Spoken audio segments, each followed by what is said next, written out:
post-race. See what it said on the sheet? I can't. All right, stop. Send nudes. Right there. It's the best I can do. Just saying. Do you want to beat Wooley's speed? Of course. I have to.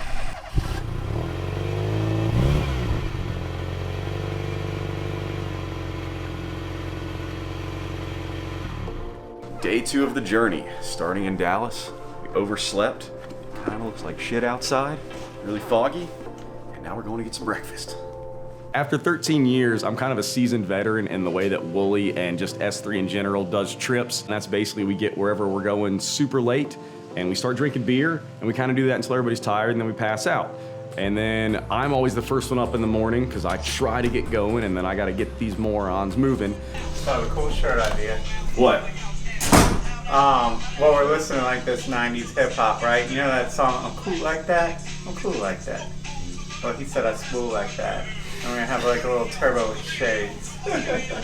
I was well rested. I was just really, really hungry because on these road trips, we didn't eat very well. Just a lot of crap and junk food. So it was nice to go to the diner. Okay, so It's in the middle. Montana was a military brat, right? We're not going to Montana. That's too far. Way too far. She's lived all across the country, and she says that El Paso is her favorite city that she's ever been to / lived in. Why? You have to ask I her. never asked you that. Started day 2, no real plan. I remember we were sitting in that diner, right? We're sitting in the diner right across from the hotel, which was awesome.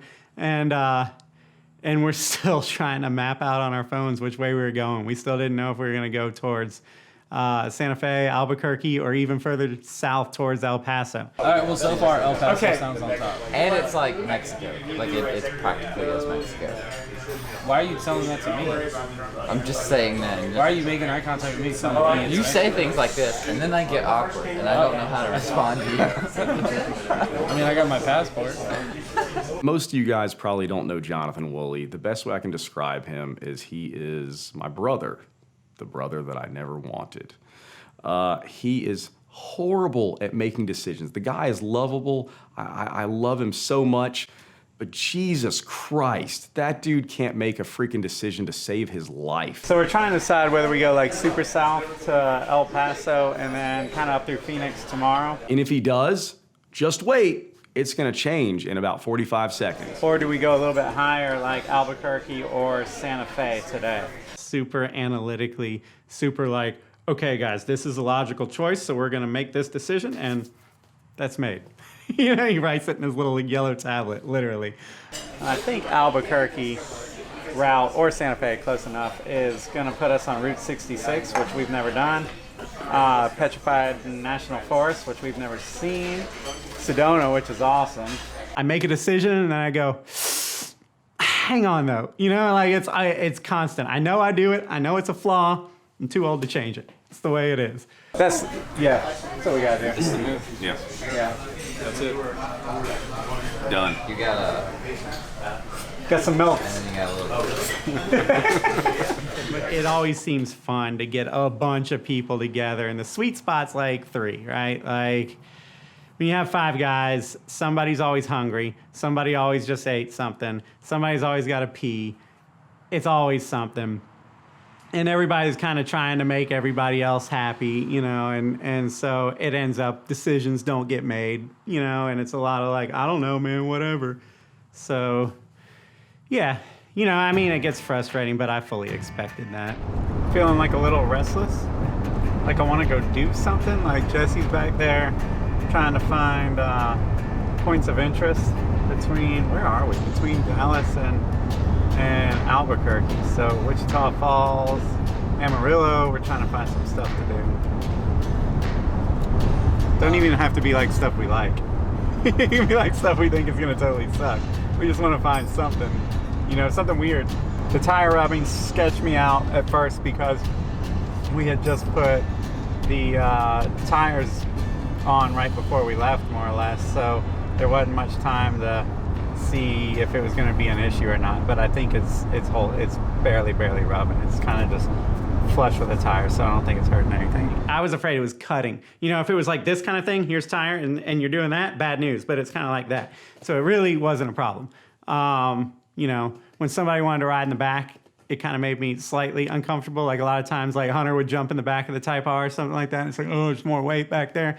But it wasn't a problem. So by day 2, really by freaking Mississippi, I was over it.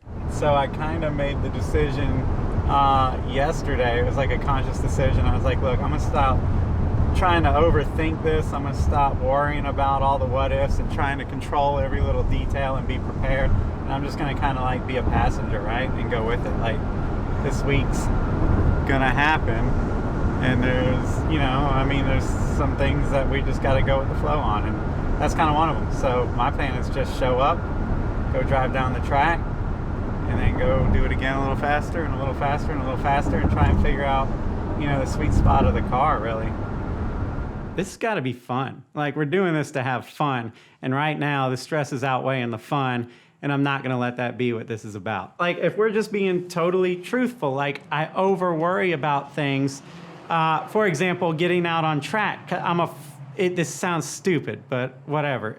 I'm being honest. Like, you're always worried that everybody's watching you. Nobody cares.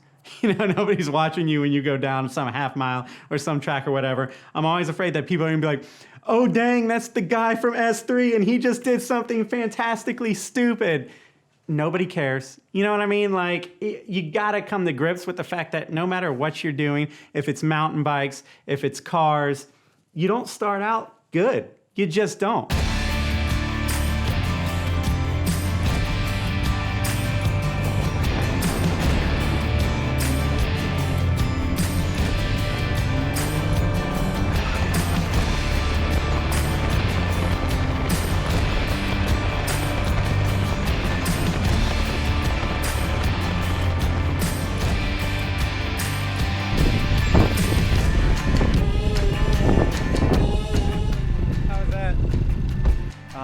Nowhere, Texas right now. Yeah, kind of nowhere, Texas. Pretty beautiful. Somewhere between Wichita Falls and Amarillo, Yes. I think. Yeah. It's kind of crazy out here, man. Like, not a soul has driven down this road, and we are right next to the interstate. We've been here parked for like 45 minutes shooting. They're still over there, like they're on top of the interstate right there. Nobody's bothering us. Nobody coming up over there, beeping, saying, hey, y'all can't be here. No. Look at his stance. Can you get that? Texas is freaking big, y'all. Like, I have driven to Texas. I've never driven through Texas, and that's an entirely different story. And that was just the beginning, you know, and then it just keeps getting more and more desolate and vast. You get to parts of Texas, and you're like, holy cow, like, there is not a soul out here. Why can't half the people from Atlanta move somewhere out here?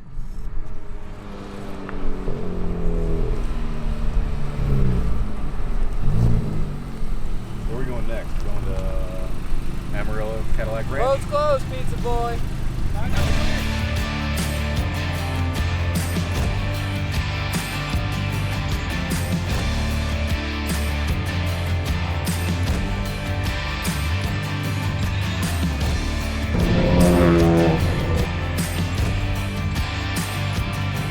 Memphis, Texas. Most well known for the place that Matt, trying to show off, crashed his drone. You know, we've been on this nowhere road running 85 miles an hour for what seems like forever, and then all of a sudden it's like boom, boom, boom, the speed limit goes down, and there's this tiny little town in the middle of nowhere, and I look over and I see what looks just like the Back to the Future set with the bell tower, and like it looks like it's out of time, right? Like, and before I can even pick up the two-way and say anything, Matt's already picking up the two-way and going, yo, did you see that? And I was like, yeah. So we turn around and we go into this thing, and it's like, it's weird. It felt like Armageddon. It was like the town was there, but there was nothing in the stores, and there was nobody driving through, and it was odd. I don't know what's there other than that little square that we were in, but it was really, really cool.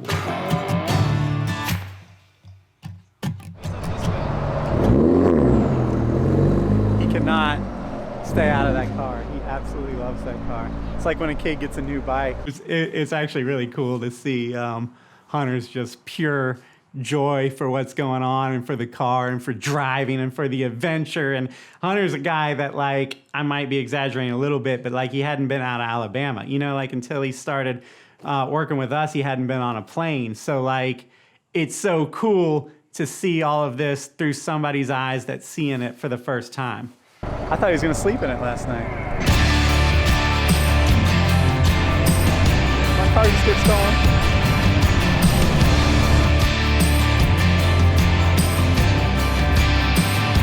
Memphis, Texas, man. Also known as the set for Back to the Future. We should say that enough till it's real.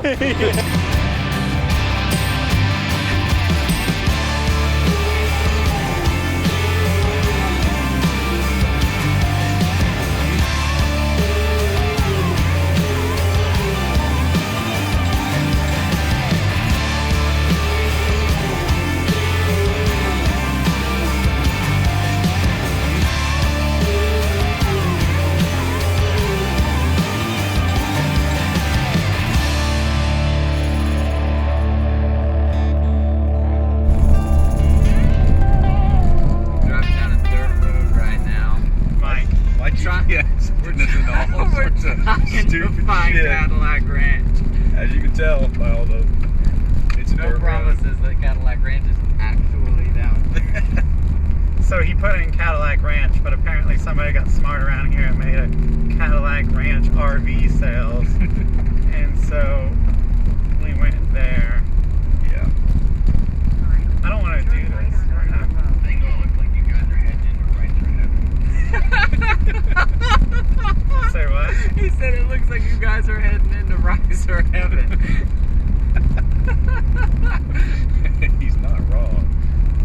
What are we doing, Mike? Drive straight. Don't blame me. Don't blame me. Just drive. Either go back that way. There seems to be a trend in the data with your GPS. Stop and using it. disaster. Stop using it. Wooley said Mike's GPS is the trend in the data. Hey, wait a minute. Is that them? Look way over there off the interstate. Yeah. That's them. Look way to your right by the interstate. That's Cadillac sticking out the ground. All right. So, what are you gonna turn around? I guess so. All right. Books and songs are not to make you bitter. The days are long when your politics are literature. Good money for this. It's considered still the pretense on for you to feel bigger.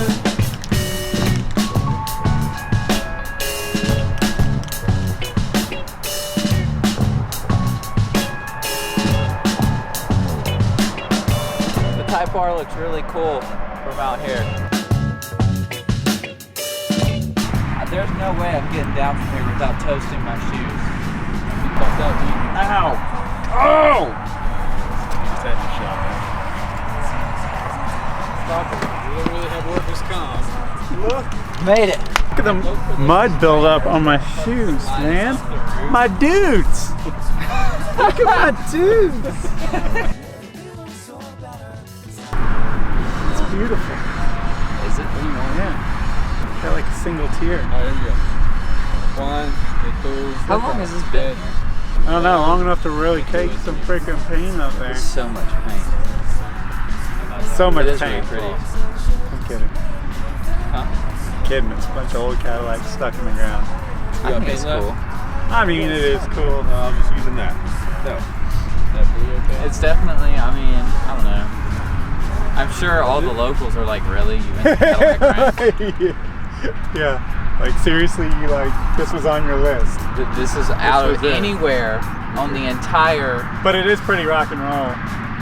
bottom of the United States that you could have went and you came here. Don't worry, we're going to Vegas.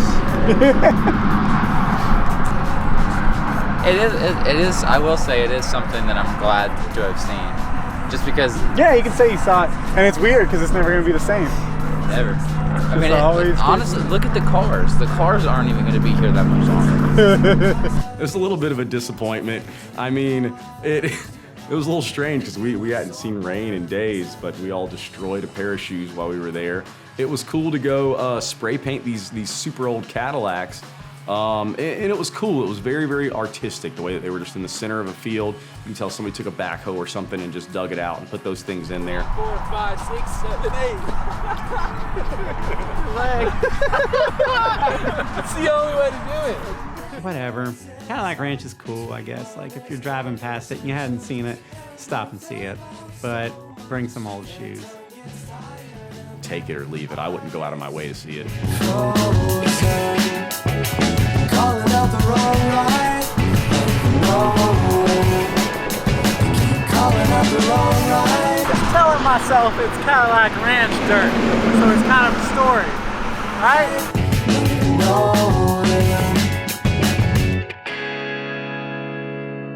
At the end of day 2, when we actually made it into Santa Fe, I was excited for several reasons. One, the car was performing beautifully. It was doing so well. And on top of that, Wooley actually got us a good, it wasn't even a hotel, it was like a loft apartment style thing almost. I don't know, but it was really cool and it had tons of room for everybody. So that was the night that we really got to kind of all bro out together instead of doing several different hotel rooms. We all kind of hung out together, got a case of beer and just started shooting the shit and drinking. Making it to Santa Fe, I'm feeling awesome.